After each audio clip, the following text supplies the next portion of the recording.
আমরা ভালো বীজ সম্পর্কে কিছু আলোচনা করব। বিষয় ভালো বীজের গুরুত্ব। চরিত্র: রহিম চাচা একজন অভিজ্ঞ ও প্রবীণ কৃষক। আকাশ একজন তরুণ ও উদ্যমী কৃষক, কিন্তু কিছুটা হতাশ। সুমন আপা উপসহকারী কৃষি কর্মকর্তা। স্থান: গ্রামের একটি চায়ের দোকান। রহিম চাচা ও আকাশ বসে চা খাচ্ছে। শুরু করছি আলোচনা। আকাশ হতাশ গলায়: আর বইলেন না চাচা, মনটা একদম ভালো না। এবারও ধানের ফলন তেমন ভালো হলো না। সার, সেচ, যত্ন কোনো কিছুর কমতি রাখি নাই, কিন্তু লাভ কি হলো? রহিম চাচা চায়ে চুমুক দিয়ে: কেন রে আকাশ, তোর জমিতে তো মাটি ভালো, খাটতেও তো কম খাটলি না। সমস্যাটা কোথায় হলো বলে মনে হয়? আকাশ: সেটাই তো বুঝতে পারছি না চাচা, ভাগ্যটাই মনে হয় খারাপ। পাশের গ্রামের করিমের জমিতে কি সুন্দর ধান হয়েছে, দেখলে চোখ জুড়িয়ে যায়।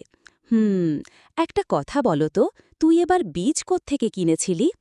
আরে চাচা, বীজ তো বীজই। গতবারের ফসল থেকে কিছু রেখে দিয়েছিলাম, আর বাকিটা বাজারের এক দোকান থেকে সস্তায় কিনেছিলাম।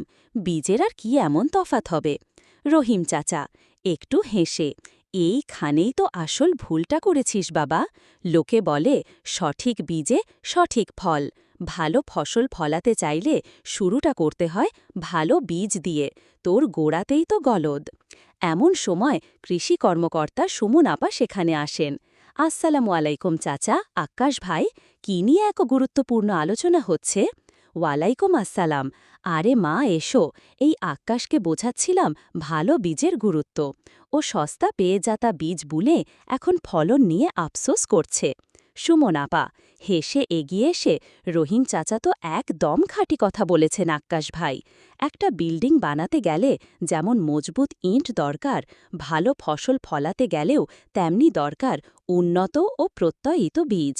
প্রত্যয়িত বীজ, উন্নত জাত, এগুলা আবার কি জিনিস আপা? আমি তো ভাবতাম সব বীজই এক। না, সব বীজ এক নয়। শুনুন, বীজ মূলত কয়েক ধরনের হয়। এক, সাধারণ বীজ, যেটা আপনি ব্যবহার করেছেন। এর রোগ প্রতিরোধ